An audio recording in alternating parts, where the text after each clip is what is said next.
Et si toute la connaissance que vous avez acquise sur la création du monde n'était qu'un point de départ vers un mystère bien plus profond et captivant, et si Adam n'était pas le premier homme, mais le premier représentant de quelque chose de tout à fait différent? L'histoire d'Adam et Ève occupe une place centrale dans notre compréhension de l'origine de l'humanité. Mais et si les pages du livre de la Genèse cachaient des vérités qui sont passées inaperçues pendant des siècles? Est-il possible que la Bible, avec sa sagesse ancienne, pointe vers une réalité qui a échappé aux érudits pendant des millénaires? Y aurait-il eu des humains avant Adam, peut-être sous des formes et des apparences auxquelles nous n'avons jamais pensé? Et si cela était vrai, quelle serait la signification pour notre compréhension du dessein divin de l'humanité? Ce sont précisément les questions dans lesquelles nous allons nous plonger. Nous explorerons en profondeur les textes hébraïques en examinant les allusions bibliques qui suggèrent l'existence d'une humanité avant Adam. Nous considérerons les théories théologiques qui remettent en question les vues traditionnelles, ébranlant les fondements même de notre conception du commencement de toute chose. Qui était donc ce tout premier homme avant Adam? La vérité cachée, enfermée dans le livre de la Genèse, n'attend que d'être révélée.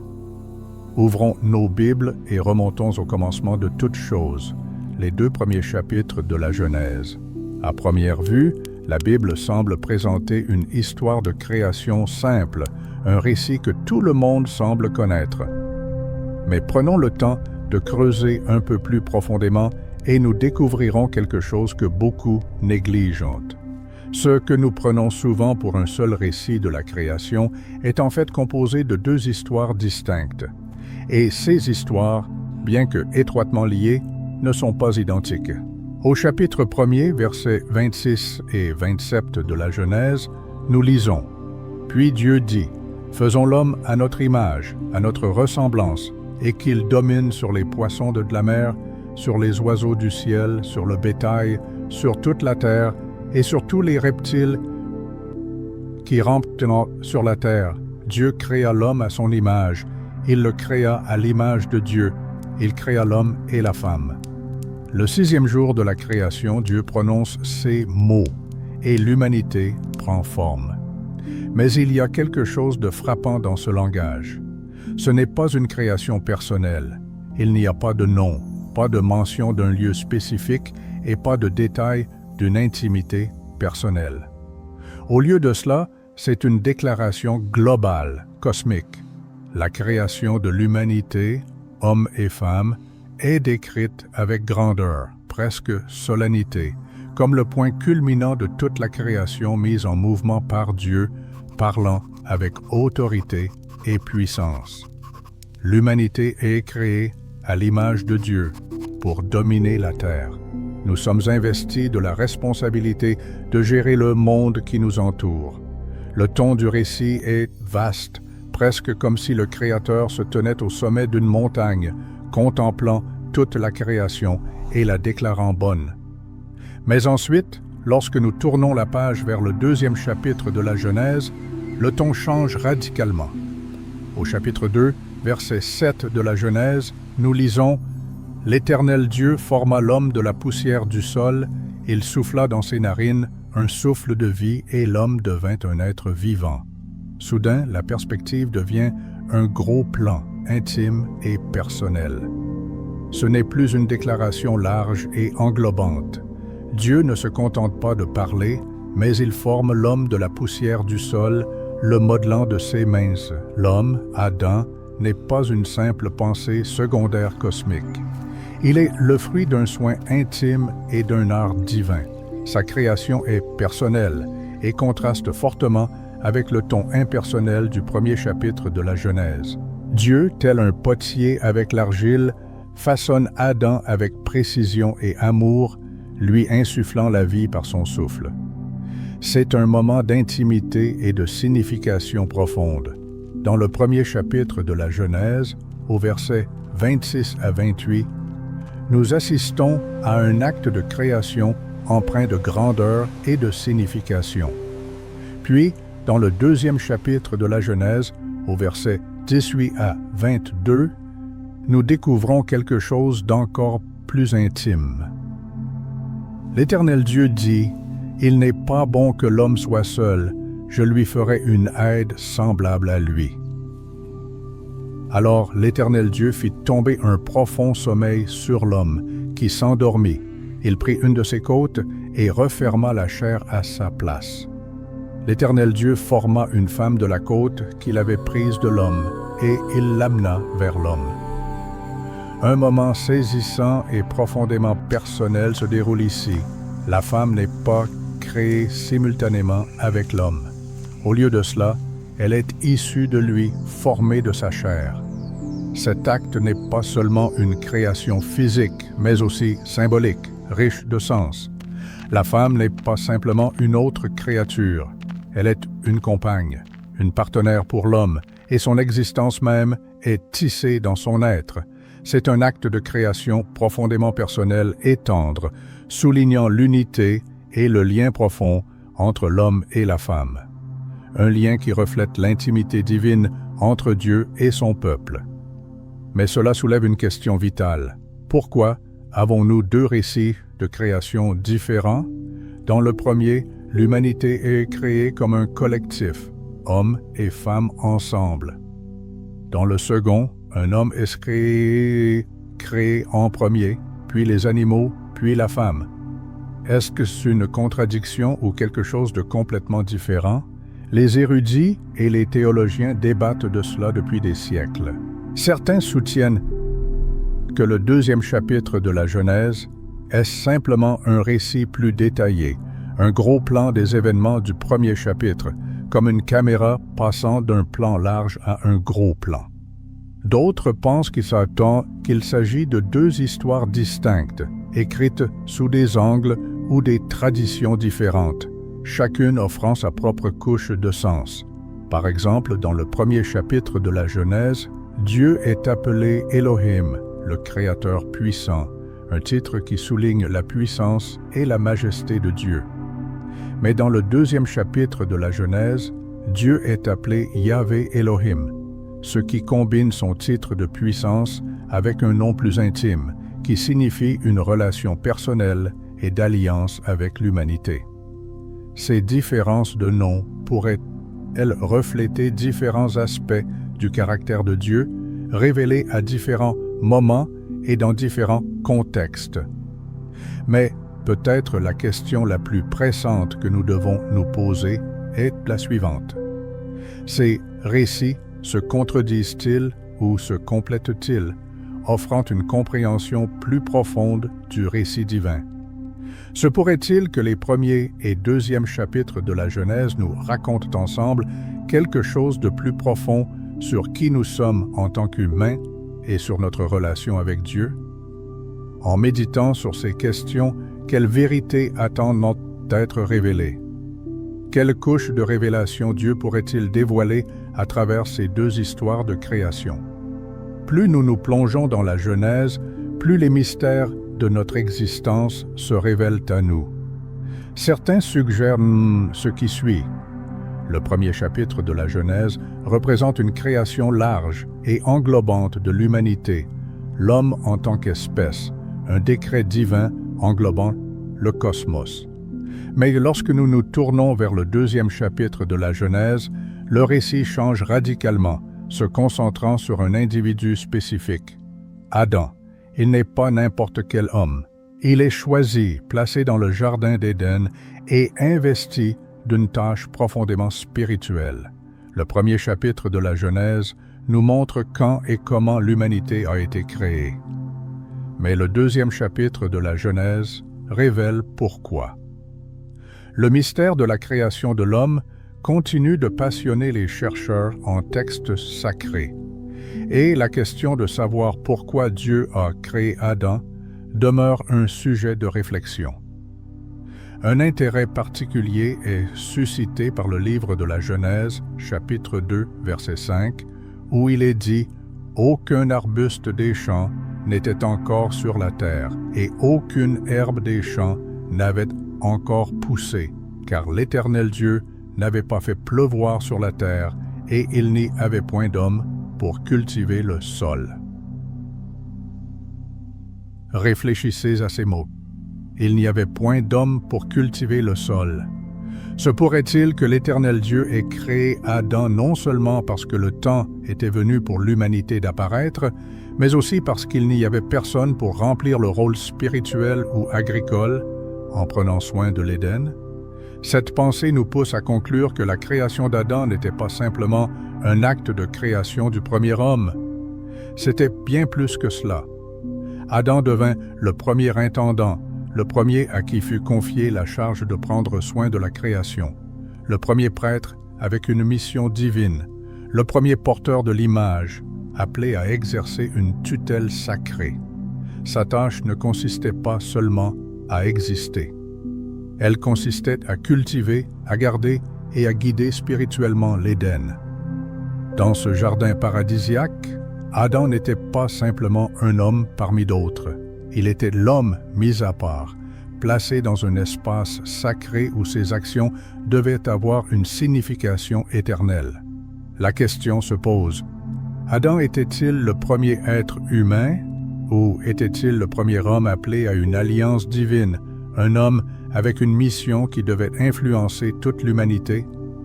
Adam n'était pas simplement le premier être créé dans le jardin. Il était le premier homme de l'alliance, choisi et destiné à gérer la création de Dieu. Cela confère à son existence une profondeur qui va bien au-delà de la simple naissance biologique. Deux récits de création, deux tons différents, mais un grand mystère qui, pendant de nombreux siècles, a captivé le cœur des théologiens. Et, en nous plongeant dans ce mystère, nous ne pouvons nous empêcher de nous demander si Adam a été placé en Éden après que l'humanité ait été créée dans le premier chapitre de la Genèse, qui étaient donc ces gens qui vivaient en dehors du jardin? Revenons un instant au verset silencieux mais profond de la Genèse, chapitre 2, verset 5. Un verset qui passe souvent inaperçu, mais qui revêt une signification profonde. Ce verset dit « Et il n'y avait point d'homme pour cultiver le sol. » À ce moment du récit, la création du monde est déjà achevée. La terre est formée, les rivières coulent et les créatures terrestres et célestes sont à leur place. Pourtant, quelque chose manque encore. Non pas simplement une présence, mais un rôle humain très spécifique. Le mot hébreu utilisé ici pour « homme » est « Adam », un terme qui peut désigner l'homme au sens général, un mâle ou même un nom propre. Mais voici le détail clé. Le verset ne dit pas qu'il n'y avait aucune créature vivante. Il dit qu'il n'y avait point d'homme pour cultiver le sol. Cette distinction est d'une importance capitale. Elle nous dit qu'Adam n'a pas été créé simplement parce que personne n'existait. Il a été créé dans un but précis. Il convient de noter que cultiver le sol ne se limitait pas au jardinage ou à l'agriculture. C'était quelque chose de bien plus profond. Le mot hébreu utilisé pour cultiver est avad, qui signifie également servir ou accomplir un service. Essentiellement, le rôle d'Adam ne consistait pas seulement à cultiver physiquement la terre, mais aussi à adorer et à servir dans une fonction sacerdotale. Ce n'était pas simplement un travail. C'était un travail sacré, une vocation d'une signification divine. Considérons le livre de la Genèse, chapitre 2, verset 15. L'Éternel Dieu prit l'homme et le plaça dans le jardin d'Éden pour le cultiver et le garder. Ici, nous voyons deux verbes clés, cultiver et garder. Le mot cultiver vient de avad, que nous avons précédemment examiné dans le sens de travailler. Il implique travailler, servir ou accomplir un service. Le verbe garder vient de shamar, qui signifie surveiller, protéger ou préserver. Il est important de noter que ces deux verbes, avad et shamar, ont été utilisés plus tard pour décrire les devoirs des prêtres dans le tabernacle, comme décrit dans le livre des Nombres, au 3e chapitre, versets 7 et 8, ainsi qu'au 8e chapitre, verset 26. Les prêtres étaient chargés de garder la tente de la rencontre et de faire le service de la tente de la rencontre. Que nous dit cela? Adam n'était pas engagé dans un travail physique ordinaire. Il accomplissait un service sacré, une sorte de travail de temple. L'Éden n'était pas simplement un jardin au sens habituel. C'était un sanctuaire, une sorte de prototype du tabernacle et du temple qui devait apparaître plus tard. Et Adam n'était pas seulement un jardinier. Il était le premier prêtre. Sa tâche était de servir Dieu dans un lieu sacré, de protéger ce lieu de la profanation et de transmettre la présence divine de Dieu sur la terre. Réfléchissez-y. Adam n'a pas été créé simplement pour exister. Il a été créé pour gérer un espace sacré, accomplir une mission divine et maintenir une relation d'alliance avec Dieu. C'est pourquoi le 2e chapitre de la Genèse n'est pas seulement le récit de la création de l'humanité en général. C'est le récit de la nomination d'un représentant, un homme appelé à une direction spirituelle. Alors, Adam était-il le premier homme biologique? Cette question suscite encore de vifs débats. Cependant, il semble plus évident qu'Adam fut le premier homme de l'Alliance, séparé du reste de la création pour établir une relation divine. Son histoire n'est pas seulement l'histoire de ce que signifie être humain, c'est l'histoire de ce que signifie être saint, appelé à l'obéissance, éprouvé dans le choix et doté d'une destinée spirituelle pour ceux qui le suivront. Cette idée trouve également son écho dans le Nouveau Testament, dans la première épître aux Corinthiens, au 15e chapitre, verset 45. C'est pourquoi il est écrit: le premier homme, Adam, devint une âme vivante. Le dernier Adam est devenu un esprit vivifiant. Adam, en tant que première tête de l'humanité dans le jardin, préfigure le Christ, le dernier Adam, qui est devenu la tête de la nouvelle création. Par conséquent, la prochaine fois que vous lirez la Genèse, chapitre 2, verset 5, ne le considérez pas simplement comme la création de l'homme. Considérez-le comme le début d'une mission, un mandat divin qui résonnera tout au long de l'histoire, s'accomplissant finalement en Christ. Ce n'était pas seulement la création de l'homme. C'était le début d'un appel sacré qui allait façonner la destinée spirituelle de toute l'humanité. Alors que nous poursuivons notre voyage à travers la Genèse, l'intrigue se complique. Jusqu'à présent, nous avons exploré la possibilité que les chapitres 1 et 2 de la Genèse ne soient pas seulement une description générale de la création de l'humanité, mais un appel divin à une personne spécifique, Adam, à une alliance avec Dieu. Mais maintenant, l'histoire prend un tournant complètement inattendu. Transportons-nous au 4e chapitre de la Genèse, à l'histoire des fils d'Adam, Caïn et Abel. Vous êtes probablement bien familiarisé avec cette histoire. Caïn, consumé par l'envie de la faveur de Dieu envers l'offrande d'Abel, ignore l'avertissement de Dieu et commet le premier meurtre.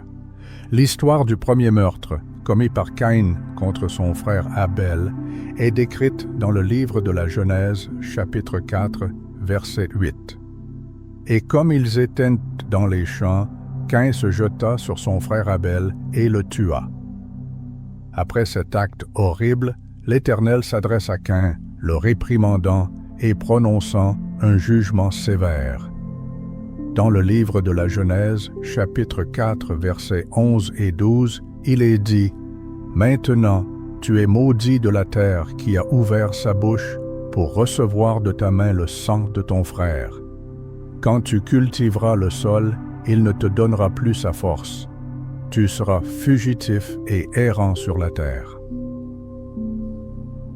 Cependant, il s'ensuit un passage qui, pendant de nombreux siècles, a laissé perplexes les lecteurs des Saintes Écritures. Dans le livre de la Genèse, chapitre 4, versets 13 à 16, il est dit « Caïn dit à l'Éternel, « Mon châtiment est trop grand pour être supporté. Voici, tu me chasses aujourd'hui de la face de ce sol. Je serai caché loin de ta face. Je serai errant et fugitif sur la terre, et quiconque me trouvera me tuera. » L'Éternel lui dit, « Si quelqu'un tue Caïn, Caïn sera vengé 7 fois. » Et l'Éternel mit un signe sur Caïn, afin que quiconque le trouverait ne le tuât point. Puis Caïn s'éloigna de la face de l'Éternel et habita dans le pays de Nod, à l'orient d'Éden. Arrêtons-nous et examinons attentivement cet épisode. Caïn exprime sa crainte.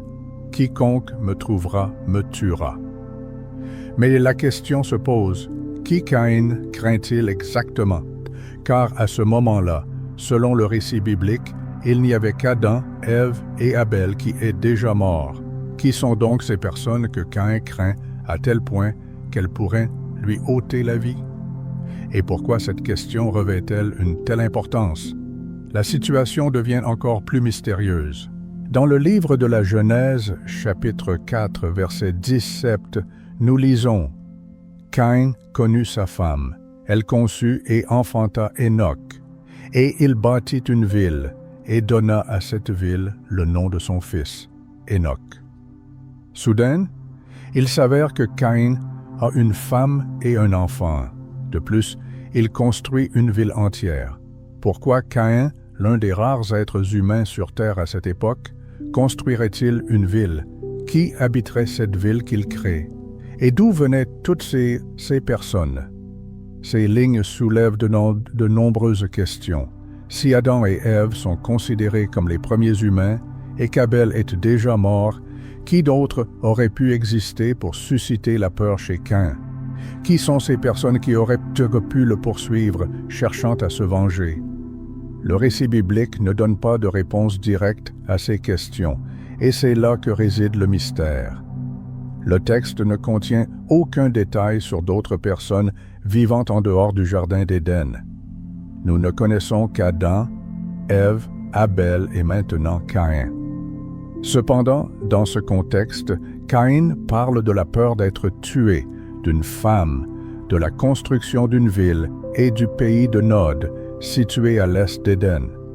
Tous ces détails suggèrent l'existence de quelque chose de plus grand. Il se pourrait qu'il y ait eu d'autres personnes en dehors de l'Éden ne faisant pas partie de l'histoire de la création d'Adam et Ève. Y aurait-il pu avoir d'autres personnes ou êtres en dehors du jardin avec lesquels nous n'avons pas encore été pleinement familiarisés? Cette histoire soulève plus de questions qu'elle n'apporte de réponses, nous poussant à réfléchir aux implications de ce qui reste non dit. Qui étaient ces gens? Quelle est leur origine? Et pourquoi le livre de la Genèse reste-t-il silencieux à ce sujet? Il n'est pas si facile de répondre à ces questions, mais elles nous incitent à explorer les couches cachées du récit. Nous sommes confrontés à un mystère non résolu qui nous invite à penser plus largement et à considérer ce qui est caché sous la surface du texte. Qu'en pensez-vous? Qui étaient ces autres personnes? La vérité pourrait-elle être beaucoup plus complexe que nous ne l'avions imaginé? Continuez à lire et à réfléchir, car en poursuivant notre exploration, nous pourrions découvrir des réponses qui changeront notre perception de l'origine de l'humanité.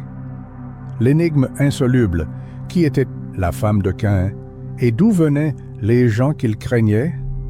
Cette question tourmente l'humanité depuis des siècles. Ce passage des Saintes Écritures a donné lieu à d'interminables débats, poussant les érudits, les théologiens et les lecteurs curieux à s'interroger sur ses significations cachées et ses interprétations possibles. Examinons donc quelques-unes des hypothèses avancées au cours des siècles. La première version stipule qu'Adam et Ève ont eu de nombreux enfants sans nom. C'est une explication assez répandue. Dans le livre de la Genèse, au 5e chapitre, 4e verset, il est dit « Après la naissance de Seth, Adam vécut 800 ans, et il engendra des fils et des filles. Ainsi, l'une des hypothèses, c'est que Caïn aurait pu épouser une de ses sœurs cadettes, qui n'aurait tout simplement pas été mentionnée par son nom. À première vue, cela semble tout à fait logique, mais une série de questions se posent.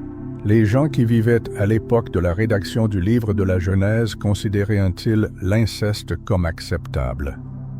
Et l'auteur n'aurait-il pas dû donner une quelconque explication pour éviter toute ambiguïté? Cette théorie est simple, mais elle laisse plus de questions que de réponses. La deuxième version suppose l'existence d'autres personnes en dehors de l'Éden. Cette théorie nous dépeint un tableau plus complexe. Adam et Ève n'étaient pas les seuls humains jamais créés.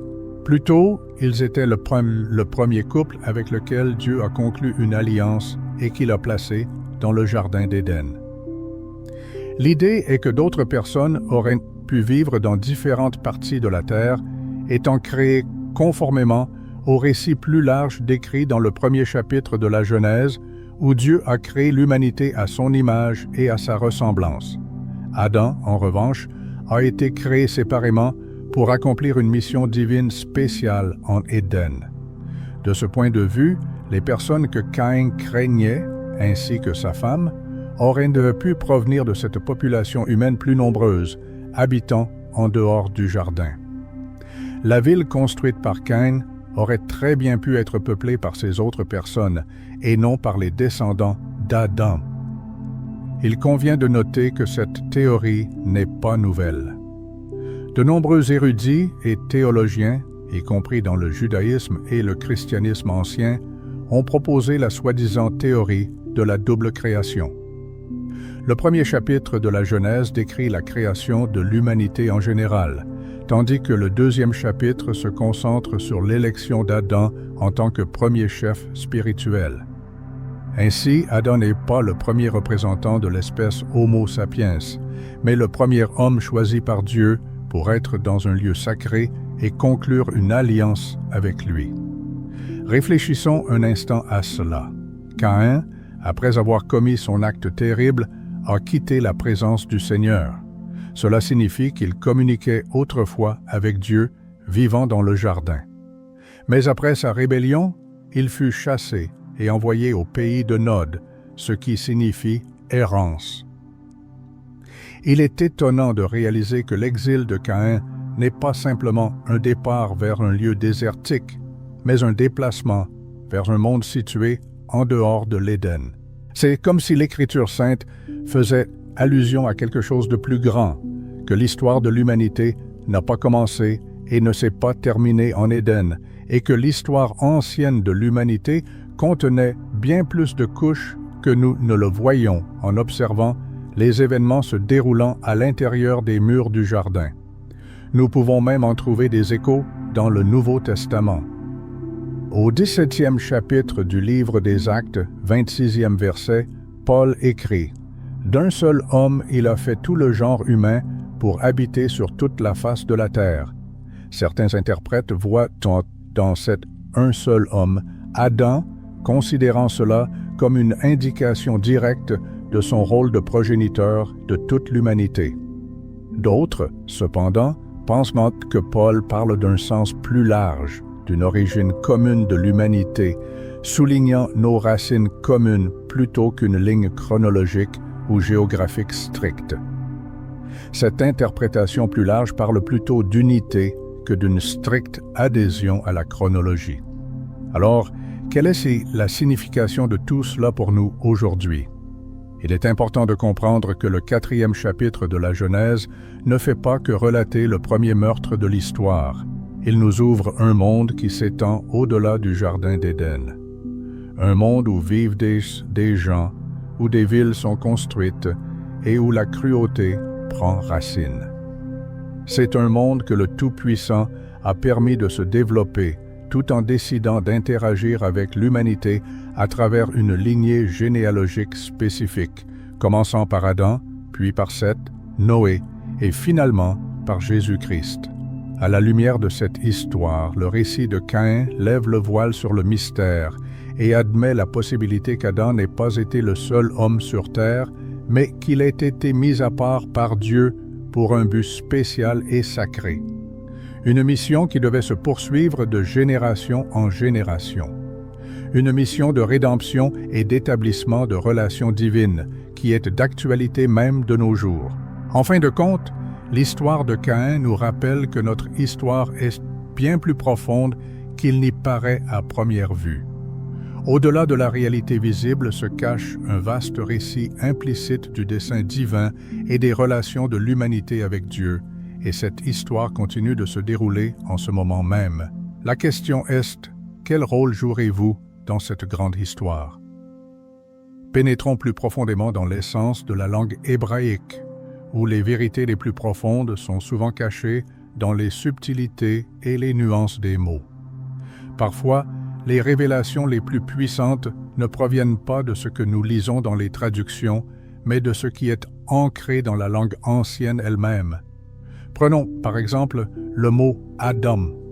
C'est l'un des mots clés, mais souvent mal compris, des premiers chapitres de la Genèse. En hébreu, le mot « Adam » ne peut pas seulement désigner un nom propre. Il peut signifier un être humain, l'humanité, ou même toute l'humanité en général. La confusion survient lorsque nous essayons d'attribuer une seule signification à un mot qui contient en réalité de nombreuses couches de sens. La vérité est bien plus profonde qu'une traduction superficielle. Revenons au livre de la Genèse, premier chapitre, versets 26 et 27, où il est dit « Puis Dieu dit, faisons l'homme Adam à notre image selon notre ressemblance. Et Dieu créa l'homme Adam à son image. Il le créa à l'image de Dieu, il créa l'homme et la femme. » Ici, le mot « Adam » fait clairement référence à l'humanité dans son ensemble, aux hommes comme aux femmes. Dans ce passage, il n'est fait mention d'aucune personne spécifique, d'aucun jardin paradisiaque, d'aucune poussière de la terre ou d'aucune côte. Au lieu de cela, nous voyons une affirmation globale de l'identité humaine, de nous tous, en tant que porteurs de l'image de Dieu. Dans ce contexte, Adam n'est pas une personne individuelle, c'est un concept qui représente tous les êtres humains. Il souligne la dignité, la valeur sacrée de toute l'humanité en tant que reflet de l'image de Dieu. Cependant, en passant au deuxième chapitre de la Genèse, la situation change. Au 7e verset du 2e chapitre de la Genèse, il est dit « L'Éternel Dieu forma l'homme, Ha-Adam, de la poussière du sol. » Ici, nous sommes confrontés à un changement défini. Ha-Adam fait déjà référence à un individu spécifique, à Adam, l'homme désigné. Ce n'est plus simplement l'humanité dans son ensemble, c'est Adam, l'être singulier, personnel, qui est appelé à jouer un rôle particulier dans l'histoire de la création du monde. Ce changement subtil, mais très significatif dans le langage, marque un tournant dans le récit. En bref, le premier chapitre de la Genèse décrit la création de l'humanité en général, hommes et femmes, créés à l'image et à la ressemblance de Dieu, à qui il fut donné le commandement de se multiplier et de remplir la terre. Mais dans le deuxième chapitre de la Genèse, notre attention se tourne vers une personne spécifique, Adam, qui est choisi et placé dans le Jardin d'Éden pour accomplir une mission unique. Est-il possible que le premier chapitre de la Genèse décrive la création de l'humanité tout entière, tandis que le deuxième chapitre se concentre sur la mission particulière d'un seul homme, Adam, avec un but unique dans l'Alliance? Si tel est le cas, il n'est pas exclu qu'Adam n'ait pas été le tout premier homme sur terre. Il aurait plutôt pu être le premier homme à qui fut confiée une commission divine. Un homme qui a reçu des instructions spécifiques, des commandements, et qui a pris conscience de toute la gravité des conséquences de ses actes. Est-il possible qu'Adam, présenté dans le premier chapitre de l'Èse, soit différent de l'Adam du deuxième chapitre? Le premier Adam pourrait-il être un symbole de l'humanité collective, tandis que le deuxième Adam est une personne distincte, choisie pour accomplir une tâche unique? Ce sont précisément ces questions que nous devons explorer pour saisir la véritable profondeur de l'histoire qui se déroule sur les pages de la Genèse. Et si la réponse se trouvait dans le langage lui-même, attendant que nous la découvrions. Cette théorie prend encore plus de signification lorsque nous prêtons attention à un détail important souvent négligé. Au 2e chapitre de la Genèse, au 5e verset, nous lisons « Il n'y avait point d'homme pour cultiver le sol. » Mais il ne s'agit pas seulement d'un besoin physique d'un travailleur pour cultiver la terre. Les mots hébreux utilisés ici, avad et shamar, ont une signification sacrée. Ce sont des termes utilisés dans un contexte sacerdotal lié à la gestion spirituelle. Dieu ne cherchait pas simplement un homme capable d'occuper un espace physique.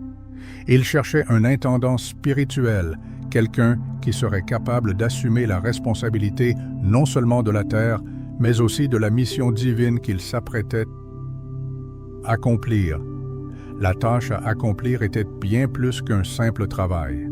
C'était un service sacré, inextricablement lié au dessein cosmique de Dieu. Maintenant, prenons un peu de recul et considérons le contexte plus large qui change radicalement notre perception. Au 38e chapitre du livre de Job, du 4e au 7e verset, Dieu demande à Job « Où étais-tu quand je fondais la terre ?» Quand les étoiles du matin chantaient en chœur et que tous les fils de Dieu poussaient des cris de joie. Ce passage nous donne une idée de l'ampleur de la création. Il fait allusion à un temps antérieur à l'apparition d'Adam, lorsque Dieu posait les fondations de la terre et que des êtres divins, les fils de Dieu, Ben Elohim, étaient déjà présents, se réjouissant de la création de Dieu. Ces Ben Elohim ne sont pas des humains, ce sont des entités spirituelles, faisant partie du conseil céleste de Dieu qui existait avant les événements de l'Éden. Qu'est-ce que cela signifie pour nous? Cela signifie que l'histoire décrite dans le livre de la Genèse ne se déroule pas dans le vide. Adam n'apparaît pas simplement dans un monde désert. Il entre sur une scène cosmique déjà remplie d'ordre divin et d'êtres spirituels. Le récit, qui commence avec Adam, a une profondeur qui s'étend bien au-delà de l'Éden, jusque dans l'éternité. Peut-être même l'Éden lui-même n'était-il pas toute la terre, mais un espace sacré, un temple divin, où le ciel et la terre se touchent. Le 28e chapitre du livre d'Ézéchiel, 13e et 14e versets, ajoute une autre couche à ce mystère. Dieu parle d'Éden. « Tu étais en Éden, le jardin de Dieu. Tu étais sur la sainte montagne de Dieu. » L'Éden est présenté non pas simplement comme un jardin, mais comme un sanctuaire montagneux, un lieu où résidait la présence divine de Dieu. L'idée principale est que Adam est un terme multiforme. Il peut désigner à la fois un individu et l'humanité tout entière. Et l'Éden n'est pas seulement un lieu géographique. C'est peut-être la porte d'entrée d'un dessein divin, un espace où le terrestre et le divin se rencontrent. Plus nous étudions le langage, plus la Bible nous révèle de vérités cachées. L'histoire d'Adam n'est pas celle de l'évolution humaine au sens biologique.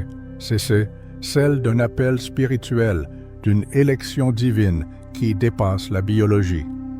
L'histoire d'Adam est l'histoire de l'humanité, choisie spirituellement pour accomplir une mission sacrée. Est-il possible que les couches plus profondes de la Genèse, cachées dans le langage, nous conduisent à une compréhension plus complète du dessein divin de Dieu pour nous? Le vrai sens de la création d'Adam pourrait-il résider à l'intersection du divin et de l'humain?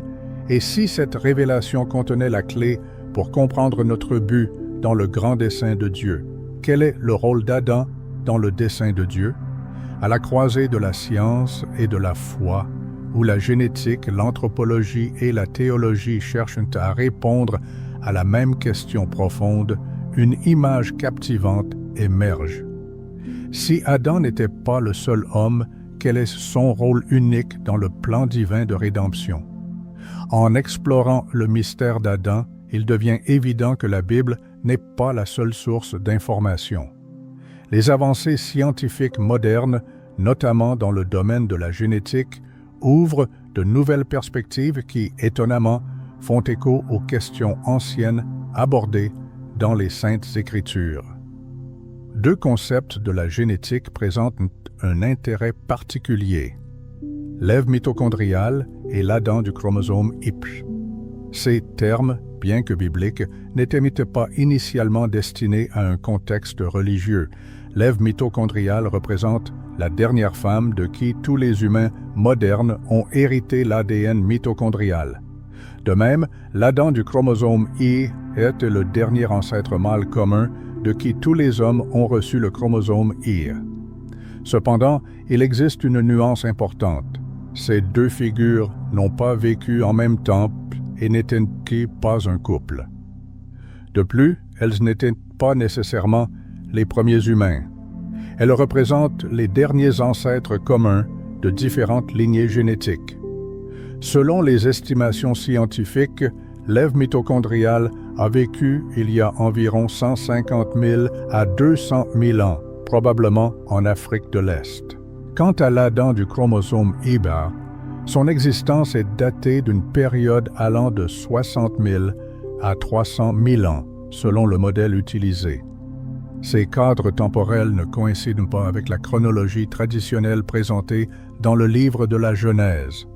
Cette divergence indique que l'histoire de la Genèse n'a peut-être pas pour but de fournir une chronologie biologique, mais plutôt de révéler une vérité théologique, expliquant nos débuts spirituels plutôt que de donner une description scientifique de l'évolution humaine. Ainsi, une question clé se pose. La Bible ne raconte-t-elle pas l'histoire des premiers humains du point de vue scientifique, mais plutôt celle des premiers humains à avoir conclu une alliance avec Dieu?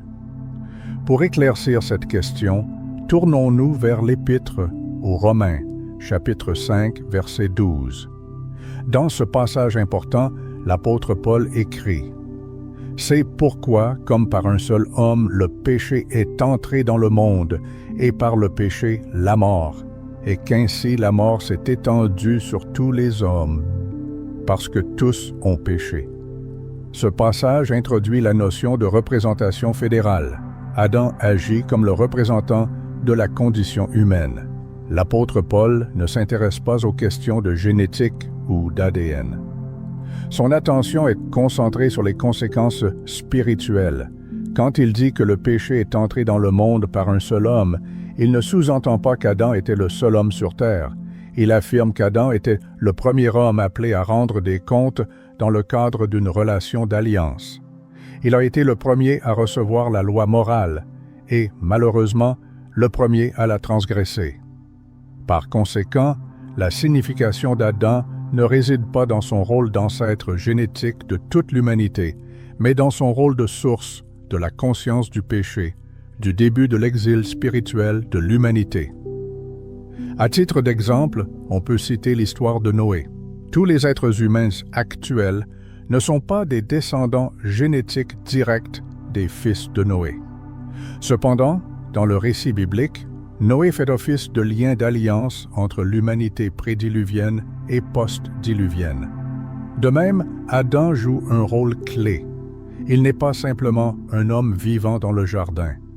Il représente le point de départ de la responsabilité spirituelle, celui par qui le péché et la mort sont entrés dans le monde. Ainsi, tournons notre regard vers l'union des connaissances scientifiques et des perspectives théologiques.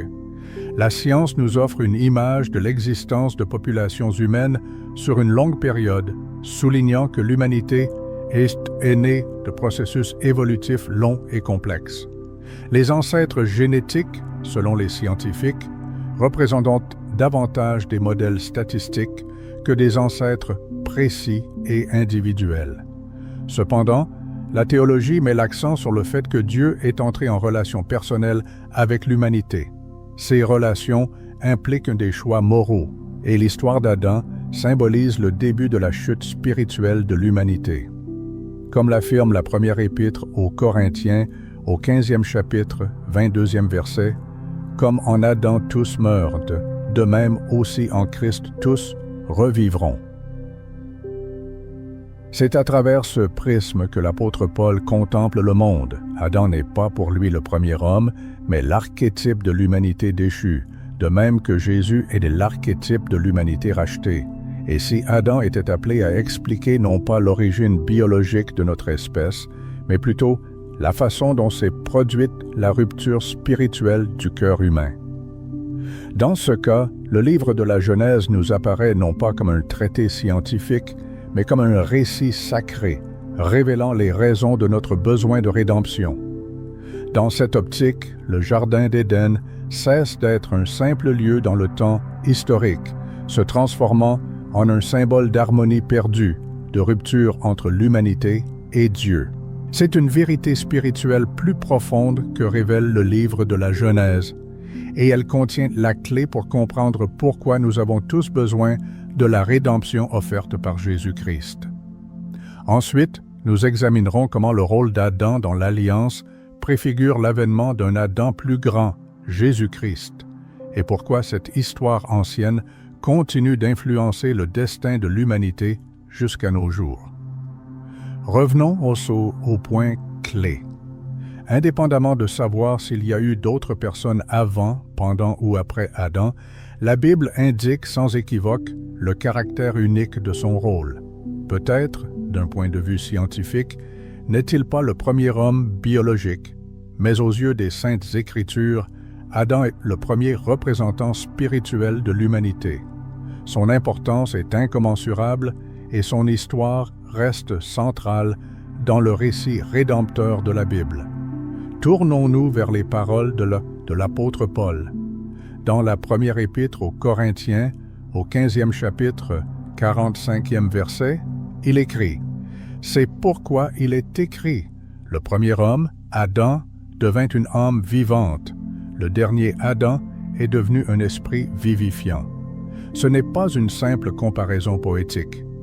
Paul établit un parallèle théologique entre deux figures clés de l'histoire de l'humanité. Le premier Adam, l'homme de poussière, et le dernier Adam, l'homme du ciel. Il est important de noter que Paul n'appelle pas Jésus le deuxième Adam, mais le nomme le dernier Adam.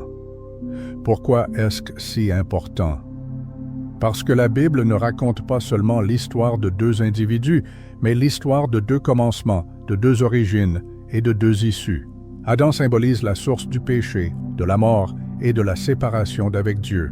Dans l'Épître aux Romains, au 5e chapitre, 17e verset, cette idée est exprimée ainsi. « Car si par la faute d'un seul la mort a régné par lui seul, à bien plus forte raison ceux qui reçoivent l'abondance de la grâce et du don de la justice régneront-ils dans la vie par Jésus-Christ, lui seul. » La chute d'Adam n'était pas seulement sa tragédie personnelle, elle est devenue un héritage pour toute l'humanité. Son péché nous a tous plongés dans un état de brisement, de honte, de labeur et de mortalité. Mais Jésus n'est pas simplement ressuscité, il nous a tous élevés avec lui vers un nouvel héritage, un héritage de liberté, de restauration, de paix et de vie éternelle. L'histoire d'Adam n'est pas un simple objet poussiéreux des profondeurs des âges, mais une pierre angulaire qui définit les batailles spirituelles de l'humanité moderne. Dans la personne du premier homme, nous voyons le reflet de l'image de Dieu, la tentation tragique de goûter aux fruits défendus et les conséquences dévastatrices de la désobéissance. Le livre de la Genèse, chapitre 3, verset 19, nous rappelle sévèrement « Tu es poussière et tu retourneras à la poussière ». Cet acte de désobéissance a plongé l'humanité dans l'abîme de la mort et de l'aliénation du Tout-Puissant. Cependant, Jésus-Christ, tel un rayon de lumière, dissipe les ténèbres de la malédiction. Dans l'Évangile de Jean, chapitre 11, verset 25, il proclame « Je suis la résurrection et la vie. Celui qui croit en moi, même s'il meurt, vivra. » Là où Adam a chuchoté et a provoqué l'exil, Jésus offre la possibilité de revenir à la maison paternelle. Là où Adam a condamné au labeur, Jésus offre le repos tant attendu. Là où Adam a apporté la mort, Jésus accorde la vie éternelle. Et ici réside une signification profonde. Dans l'Évangile de Luc, chapitre 3, verset 38, la généalogie de Jésus remonte à Adam lui-même, fils de Dieu. Ce n'est pas une simple énumération aride d'ancêtres, mais une saga spirituelle. Jésus, en tant que véritable Fils de Dieu, entre dans la chaîne brisée des générations pour racheter chaque brèche causée par Adam. Du Jardin d'Éden au Calvaire, les parallèles sont vraiment frappants. En Éden, Adam a dit « oui » à son ego et « non » à Dieu. Dans le Jardin de Gethsémane, Jésus a dit « oui » à Dieu et « non » à lui-même. Dans l'Évangile de Luc, chapitre 22, verset 42, il prie « Père, si tu voulais éloigner de moi cette coupe, toutefois, que ma volonté ne se fasse pas, mais la tienne. » La désobéissance d'Adam a transformé un paradis florissant en un désert stérile, mais l'obéissance illimitée de Jésus transforme ce désert en une porte menant de nouveau au bosquet paradisiaque. Par sa vie, sa mort martyre et sa glorieuse résurrection, Jésus non seulement annule la malédiction initiée par Adam, mais nous montre le chemin vers la restauration du paradis originel, notre demeure éternelle dans les bras de Dieu. L'histoire d'Adam n'est pas qu'un récit du premier homme, mais le point de départ de la lutte spirituelle de toute l'humanité. Mais en Jésus-Christ, le dernier Adam, nous trouvons la résolution finale de ce conflit éternel. Par lui, nous obtenons non seulement la vie physique, mais aussi une vie spirituelle, abondante, éternelle et remplie d'une paix céleste. C'est pourquoi l'histoire d'Adam, loin d'être une ancienne relique du passé, continue de déterminer notre destin jusqu'à ce jour. Le message de l'histoire d'Adam va bien plus loin qu'un simple récit d'un homme qui a commis une erreur fatale.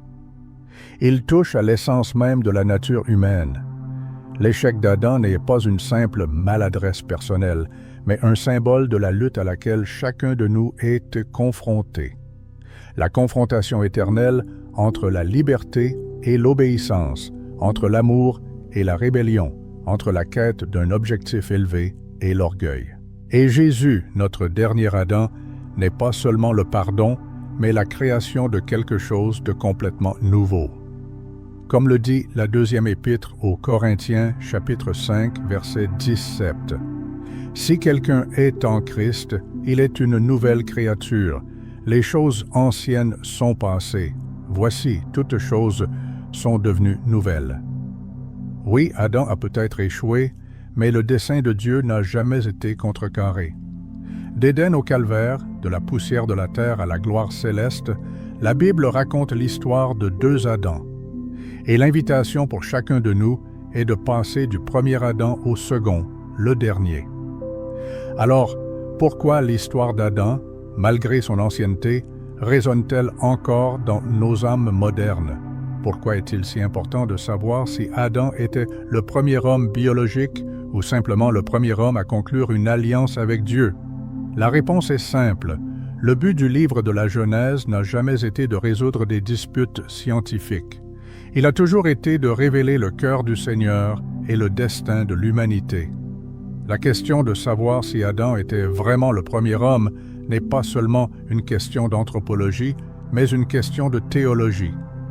Quant à la théologie, plongeons au cœur de la question. Si notre attention se porte exclusivement sur la composante biologique, Adam peut être réduit à l'image d'un ancêtre primitif, un simple hominidé occupant sa place dans la longue chaîne de l'évolution. Cependant, si nous considérons Adam à travers le prisme du dessein divin, il nous apparaît comme le symbole du destin spirituel, de la responsabilité morale et de l'identité d'alliance de l'humanité. Le livre de la Genèse ne se contente pas de constater des faits sur des événements passés, il nous révèle le sens profond de notre existence. Dans le livre de la Genèse, au 2e chapitre, 9e verset, nous lisons « L'Éternel Dieu fit pousser du sol des arbres de toute espèce, agréables à voir et bons à manger, et l'arbre de vie au milieu du jardin, et l'arbre de la connaissance du bien et du mal. » 2 arbres, chacun porteur d'une signification particulière. L'un symbolise la communion éternelle avec Dieu, l'autre le désir de l'homme de déterminer par lui-même ce qui est bon et ce qui est mal, indépendamment de la volonté divine. Ce n'est pas une simple description d'un jardinage ancien, c'est le reflet d'un drame éternel qui se déroule dans l'âme de chaque être humain. Faisons-nous confiance à la sagesse du Créateur ou essayons-nous de nous accrocher à la nôtre? Aspirons-nous à l'harmonie avec le Créateur ou nous rebellons-nous et choisissons-nous notre propre chemin? C'est là que réside l'importance de la figure d'Adam. Non pas dans le fait qu'il a déterminé la couleur de nos cheveux, notre taille ou notre bagage chromosomique, mais dans le fait qu'il est le reflet de la condition humaine. L'histoire d'Adam est le reflet de la lutte que chacun de nous mène entre la liberté et l'obéissance, l'amour et la rébellion, la quête d'un but élevé et l'orgueil. En regardant Adam, nous nous voyons nous-mêmes. Comme Adam, nous sommes appelés à gérer ce qui nous a été donné par Dieu. Nous sommes placés dans un espace sacré où la liberté nous est accordée, mais où des limites sont également établies. Nous entendons la voix de Dieu, mais nous préférons souvent écouter nos propres désirs. Et comme Adam, nous nous cachons parmi les arbres, nous rejetons la faute et nous dissimulons notre honte. Dans le livre de la Genèse, au 3e chapitre, 8e verset, nous rencontrons l'un des moments les plus tristes des Saintes Écritures.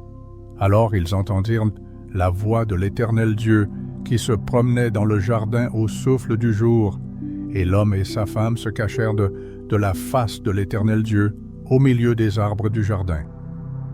Le Créateur, qui auparavant communiait avec sa création, est maintenant confronté au fait que sa création se cache de lui dans la peur et la honte.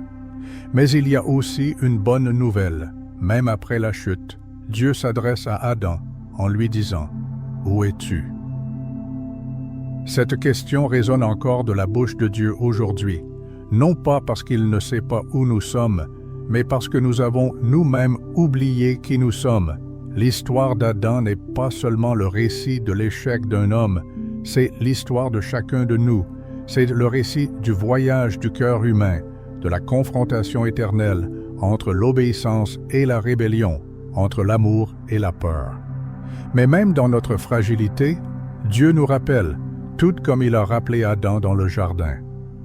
L'invitation n'est pas simplement de voir en Adam un exemple d'échec, mais de nous voir nous-mêmes dans son histoire et de reconnaître que la réponse à la question de Dieu « Où es-tu » est un appel au retour, à la restauration et au renouvellement de la communion avec lui. C'est un message qui traverse toutes les pages des Saintes Écritures, du livre de la Genèse à la croix, une invitation à revenir à la maison. Qu'Adam ait été le premier homme biologique ou le premier homme nommé par Dieu, la vérité demeure inchangée. L'humanité a été créée pour la communion avec Dieu.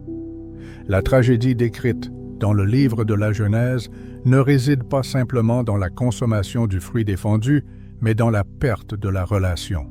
C'est là l'essence de l'histoire de la Genèse. Il ne s'agit pas seulement de poussière, de côtes et d'arbres, mais du battement de cœur du Créateur qui crée, appelle et rachète.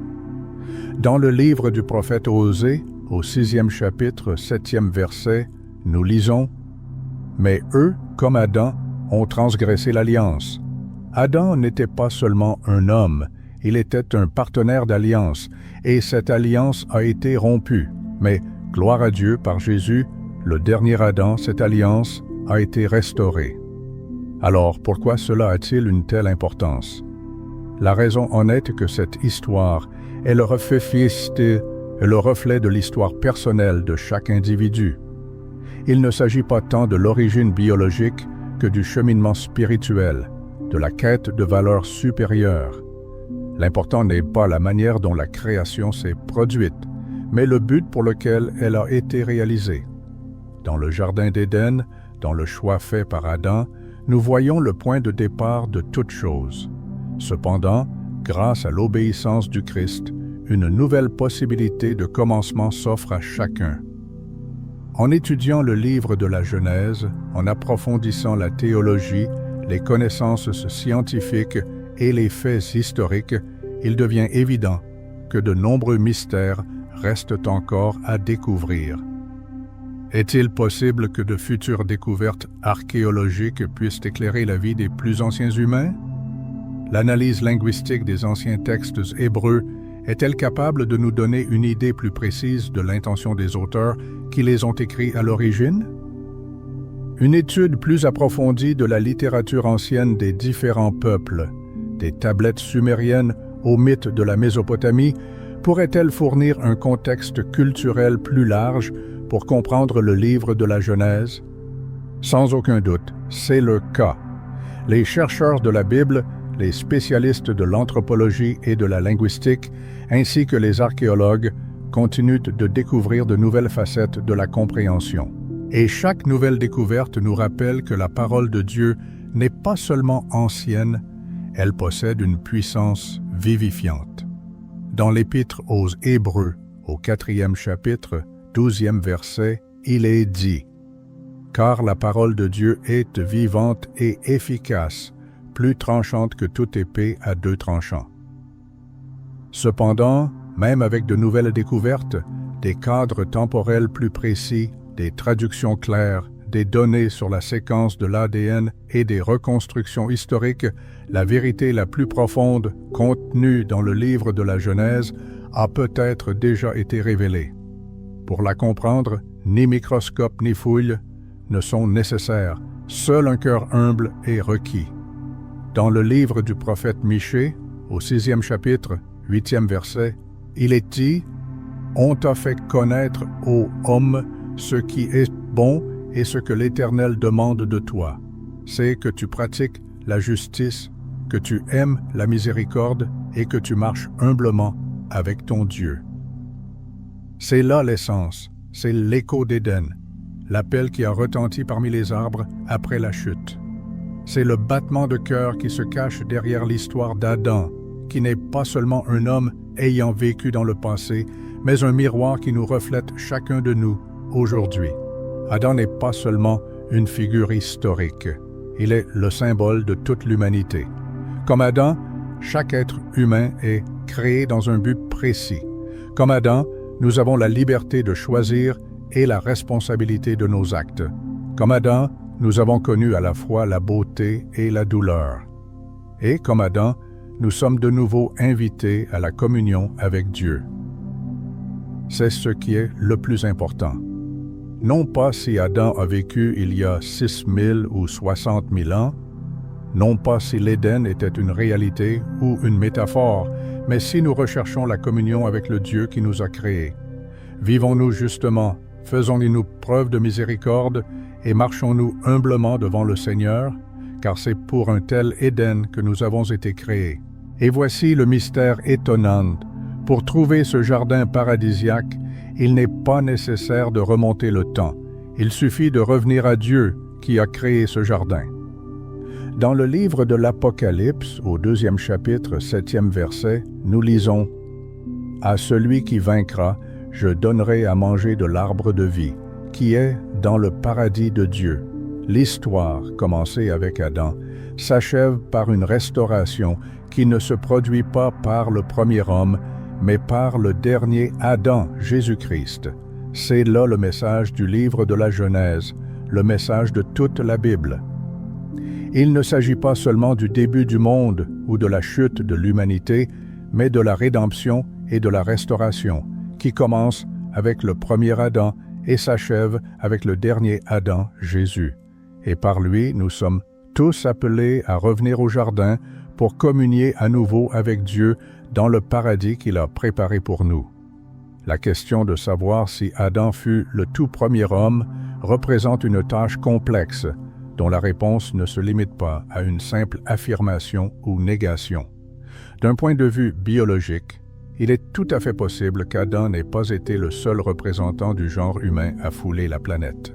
Les données scientifiques et les textes religieux ne coïncident pas toujours dans leur cadre chronologique et cela ne devrait pas surprendre. Cependant, selon le récit biblique, Adam fut le premier homme que le Seigneur choisit pour représenter toute l'humanité au sens spirituel. Il fut le premier à qui fut confiée l'alliance, c'est-à-dire l'établissement de relations divines avec Dieu qui impliquait une responsabilité morale et la liberté de choix. Adam fut le premier à porter l'image de Dieu et fut appelé à communier avec le Seigneur conformément à son dessein. C'est là la vérité profonde contenue dans le livre de la Genèse. L'essentiel n'est pas le nombre de personnes créées, mais le but de notre création. Nous ne sommes pas nés simplement pour survivre sur Terre, traînant une existence sans but. Non, nous avons été créés pour la communion avec le Seigneur, pour établir avec lui des relations profondes et pour réaliser le dessein divin. Adam, en tant que premier homme, incarne cet appel, vivre non dans la peur, mais en communion avec Dieu, être non seulement des humains, mais refléter l'image du Seigneur saint au monde qui nous entoure. Cette vérité imprègne tout le livre de la Genèse et s'adresse directement à chacun de nous aujourd'hui. L'histoire d'Adam n'est pas seulement un récit de l'Antiquité, c'est votre histoire et la mienne. Nous sommes également appelés à la communion avec le Seigneur, à faire des choix moraux conformes à sa volonté et à vivre en tant que porteurs de son image. Si cette histoire vous a fait regarder la Genèse différemment, alors nous avons fait le premier pas vers la compréhension d'un ancien mystère. Le mystère du premier homme avant Adam n'est pas une simple curiosité. Il ouvre de nouveaux horizons dans la façon dont nous percevons la création et l'histoire de l'humanité. Réfléchissez-y, partagez vos pensées et posez des questions, car la compréhension des Écritures est un chemin qui ne se termine jamais. Merci d'avoir regardé, mes amis.